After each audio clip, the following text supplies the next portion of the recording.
Hi friends, பாருங்கப்பா இந்த rose செடி எல்லாத்தையுமே நான் ரிப்போர்ட் பண்ணிட்டேன். ஸோ இது எல்லாமே சிண்டர் மீடியா.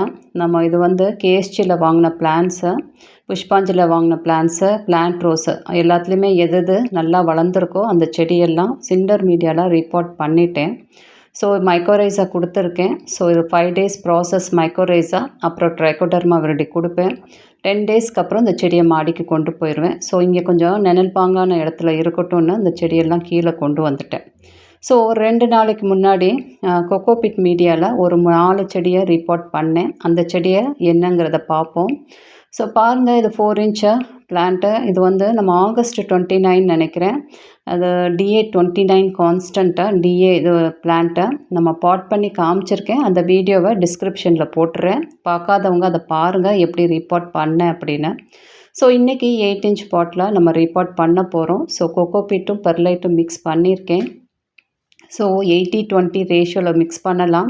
80% கொக்கோபீட்டு, 20% பெர்லைட்டு, இல்லை 90-10 ரேஷியோவில் மிக்ஸ் பண்ணி நீங்கள் வைக்கலாம். ஸோ நான்லாம் நிறையா வந்து பெர்லைட் மிக்ஸ் பண்ண மாட்டேன். இப்போ ரீசெண்டாக கொஞ்ச நாளாக பெர்லைட்டும் மிக்ஸ் பண்ணுறேன். ஸோ இதுவும் நல்லா தான் இருக்குது. தண்ணி ரொம்ப ஹோல்ட் ஆகாது நீங்கள் பெர்லைட்டை மிக்ஸ் பண்ணும்போது. ஸோ இது வந்து 4 இன்ச் பாட்லேருந்து 8 இன்ச்சுக்கு நம்ம இது அடுத்து நமக்கு போகும்னா ஸ்பீட் க்ரோத் இருக்கும். ஸோ வேரெல்லாம் இந்த அளவுக்கு ரீபாண்ட் இருக்குது. ஸோ நீங்கள் பார்த்துக்கணும், எடுக்கும்போது அச்சா செடி வரணும். இந்த மாதிரி வரும்போது நீங்கள் ரிப்போர்ட் பண்ணிடணும். ஸோ க்ரிப்பாக அதில் நிற்கல, செடி சாஞ்சிக்கிட்டே இருந்துச்சு. ஸோ ஃபுல்லாக ரூட் வந்து பாண்ட் ஆகிடுச்சு. ஸோ இப்போ பண்ணோம்னா கொஞ்சம் நல்லா ஸ்பீடாக வளர்ச்சி இருக்கும். ஸோ இப்போ தான் நம்ம மைக்கோரைஸை கொடுக்க போகிறோம். ஸ்டார்டிங்கில் இந்த செடிக்கு வந்து ஹியூமிக்கும் ஃபங்கிசைடும் கொடுத்தோம். ஸோ செடி வெளியிலேருந்து வந்துச்சு. ஸோ ஃபங்கஸ் மாதிரி இஷ்யூஸ் இருக்குங்கிறனால அதாவது ஃபங்கிசைடும் ஹியூமிக்கும் மிக்ஸ் பண்ணி டிப் பண்ணி அதுக்கப்புறம் ஊற வச்சுட்டு அந்த செடியை பாட் பண்ணோம். அந்த வீடியோ நான் போட்டுறேன், நீங்கள் பார்த்துக்கோங்க. ஸோ அதுக்கப்புறம் இந்த செடியை நல்லா உங்களுக்கு தெரியும் எப்படி வளர்க்கணுன்னு சொல்லியிருப்பேன். 1261ங்கிற சாப்பாடு கொடுத்து ஹியூமிக் கொடுத்து ஃபஸ்ட்டு மந்த் வளர்த்துருப்பேன்.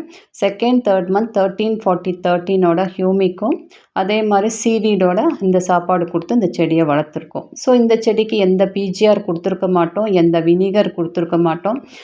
இந்த செடிக்கு ஜஸ்ட்டு இன்செக்டிசைட் மட்டும்தான் ஸ்ப்ரே பண்ணுவோம். ஸோ அதாவது ஃபங்கஸ் இருந்தால் மட்டும்தான் ஃபங்கிசைடு, சும்மா ஃபங்கிசைடு ஸ்ப்ரே பண்ணக்கூடாதுப்பா. இஷ்யூஸ் இருந்தால் மட்டும்தான் ஃபங்கிசைட் ஸ்ப்ரே பண்ணணும்.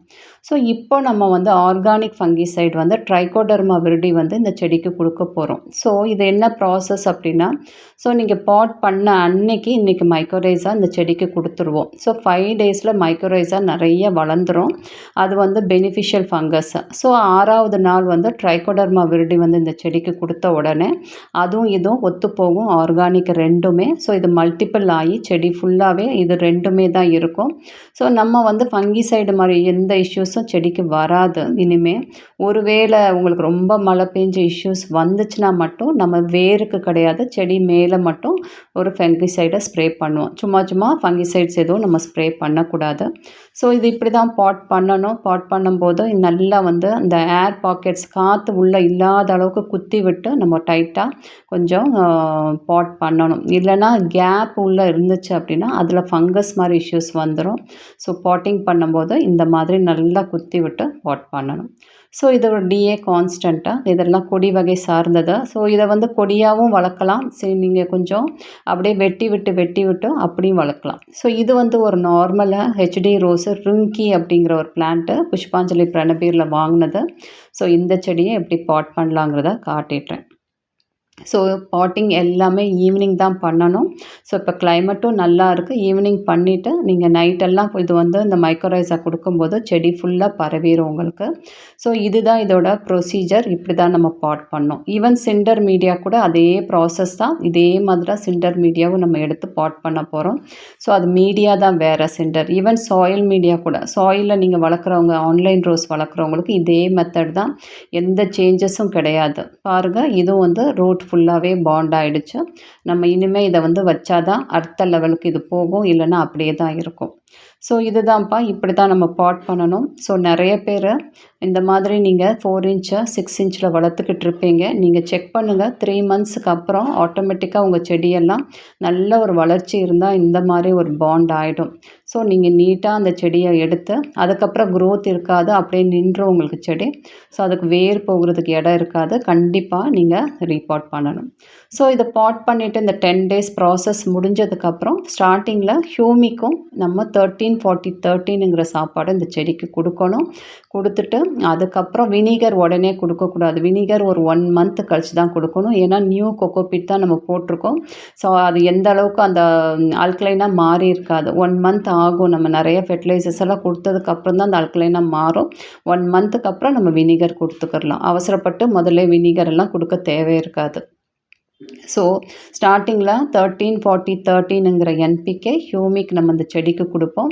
ஸோ இந்த டைமில் இந்த செடிக்கு எந்த கெமிக்கலை எதுவும் ஸ்ப்ரே பண்ணக்கூடாது. நீங்கள் இந்த மைக்கோரைஸா ட்ரைகோடர்மா இருக்கும்போது இந்த 10 நாளில் எந்த விதமான கெமிக்கல் நம்ம இந்த செடிக்கு கொடுக்கக்கூடாது. ஸோ இந்த ப்ராசஸ் நடக்கும்போது அதுக்கப்புறம் நீங்கள் 11th டே 13-40-13ம் அதுக்கப்புறம் ஹியூமிக்கு நீங்கள் கொடுக்கலாம். அதுக்கப்புறம் அந்த 5th டே நீங்கள் ஆஸ் யூஷுவலாக அந்த ரோஸ் ஃபுட்டை கொடுக்கலாம்.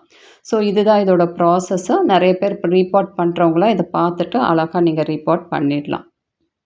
ஸோ ரோஸ் ஃபுட் வரும், மைக்ரோ நியூட்ரியன்ட் ஸ்ப்ரே பண்ணலாம், பிஜிஆர் ஸ்ப்ரே பண்ணலாம். இந்த செடிக்கு என்னென்ன கொடுக்கணுமோ நீங்கள் கரெக்டாக நீங்கள் கொடுத்தீங்கன்னா செடி ஸ்பீடாக வளரும். எந்த அளவுக்கு நீங்கள் அந்த பட்ஸை கட் பண்ணுறீங்களோ, மொட்டை எவ்வளோக்கு எவ்வளோ கட் பண்ணுறீங்களோ செடி ஸ்பீடாக வளரும். நீங்கள் மொட்டை அப்போக்கப்போ நம்ம பூக்க விட்டோம், ஆசைக்கு பூக்க விட்டோம்னா செடியோட க்ரோத் எல்லாம் கம்மியாக இருக்கும். ஸோ நான் போன வருஷம்லாம் கொஞ்சம் நிறைய பூக்க விட்டேன். என் செடி கொஞ்சம் ஸ்லோ தான். ஸோ இந்த வருஷம் இந்த எல்லா செடிக்கும் பூக்க விடக்கூடாதுன்னு ஒரு முடிவில் இருக்கேன். ஸோ எல்லா செடியும் நம்ம பிஞ்ச் பண்ணி ஸ்பீடாக க்ரோத்தை தான் கான்சென்ட்ரேட் பண்ணணுன்ட்டு இருக்கேன். ஸோ பட்ஸ் எல்லாம் வந்துச்சுன்னா கண்டிப்பாக நம்ம பிஞ்ச் பண்ணணும். ஸோ அப்புறம் செடி ஓரளவுக்கு வளர்ந்ததுக்கப்புறம் ஸ்லைட் ப்ரூனிங் கிட்ட பண்ணோம்னா ஆட்டோமேட்டிக்காக உங்களுக்கு செட் ஆகிடும். ஸோ மைக்ரோரைஸாவை இப்போயே கொடுக்கக்கூடாது. ஃபஸ்ட்டு தண்ணி ஃபுல்லாக ஊற்றிடணும். ஏன்னா நீங்கள் மைக்ரோரைஸாவை இப்போ கொடுத்தீங்க அப்படின்னா நீங்கள் அந்த மைக்ரோரைஸா ஃபுல்லாக வெளியில் போயிடும். ஸோ ஃபுல்லாகவே தண்ணியை ஊற்றி நல்லா நனைச்சி விட்டுறணும். நனைச்சி விட்டுட்டு அதுக்கப்புறம் தான் நீங்கள் மைக்ரோரைஸாவை கொடுக்கணும். ஸோ நான் செடி ஃபுல்லாகவே நனைச்சி விட்டுட்டு அதுக்கப்புறம் மைக்ரோரைஸா அந்த செடிக்கு எவ்வளோ வேணுமோ ஒரு 5 கிராம் வரைக்கும் தாராளமாக கொடுக்கலாம் செடிக்கு லேசாக அந்த கொக்கோபிட்டை நகர்த்தி விட்டுட்டு மைக்ரோரைஸாவை நீங்கள் கொடுத்துடலாம். கொடுத்துட்டு தண்ணியை லைட்டாக ஸ்ப்ரே பண்ணிட்டிங்கன்னா அது பாட்டுக்கு பரவி வளரும். ஸோ இது பாருங்கள், இது ஒரு கேஎஸ்டியில் வாங்கின கிரஹாம் தாமஸ். ஸோ இந்த செடியும் எனக்கு கொஞ்சம் ஹைட்டாக தான் அவங்க கொடுத்தாங்க. கொஞ்சம் ஸ்பீட் க்ரோத் இருந்துச்சு. ஸோ அதனால் ரீபாட் பண்ணிவிட்டேன். அது இன்னும் 3 மாதம் கூட கம்ப்ளீட் ஆகலை எனக்கு. நான் ஆடிக்கிட்டே இருந்தனால ரீபாட் பண்ணிட்டேன்.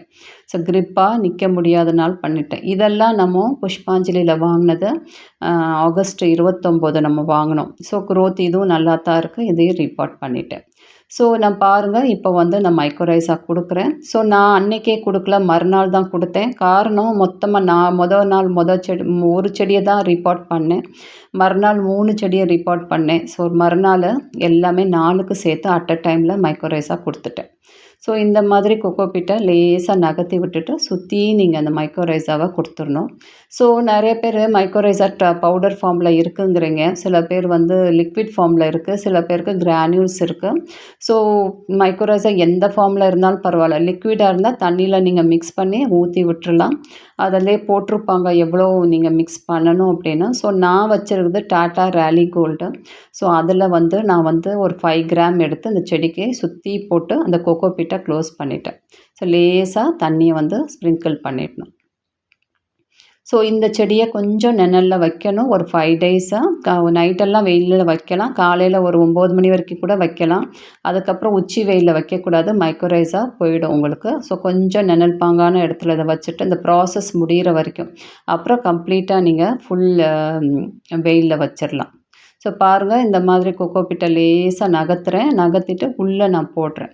ஸோ இதை பாருங்கத்தா 1 மந்த்தில் இப்படி தான் இருக்கும். கிரானியூல் ஃபார்ம்ஸில் இது மாதிரி பண்ணும். நல்ல ஒரு க்ரோத் இருக்கும். வேர் வளர்ச்சி நல்லாயிருக்கும் மைக்கோரைஸா.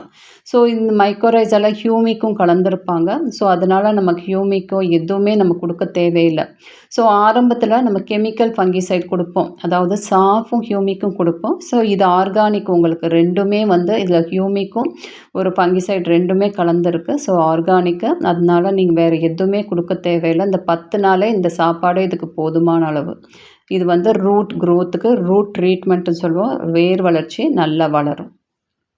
ஸோ கம்ப்ளீட்டாக கொடுத்து முடிச்சுட்டேன் இந்த 4 செடிக்கு. நீங்களும் ரீபாட் பண்ணுறதா இருந்தால் இதை பார்த்து அப்படியே ரீபாட் பண்ணுங்கள்.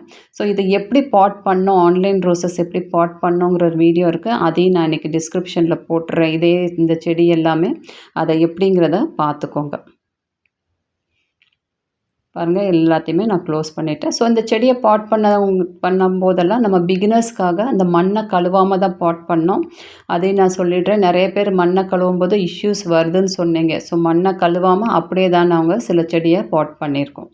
ஸோ இந்த செடியை தரையில் வச்சுருக்கேன். காரணம், இந்த செடிக்கு ஸ்கேல் டிசீஸ் வந்துருச்சு. ஸோ ட்ரீட்மெண்ட்டில் இருக்குது. ஸோ நாளைக்கு இதோட ட்ரீட்மெண்ட் என்னங்கிறத காட்டுறேன். ஸோ ரோஸ் செடிக்கு என்னென்ன நோய் வரும், என்னென்ன மாதிரி ட்ரீட்மெண்ட் எல்லாம் பண்ணணும், நிறைய கொஸ்டின்ஸ் நீங்கள் கேட்குறீங்க அதை சம்மந்தமாக. அதை பற்றி நாளைக்கு டீட்டெயில்டாக லாங் வீடியோவில் பார்க்கலாம். Thank you friends.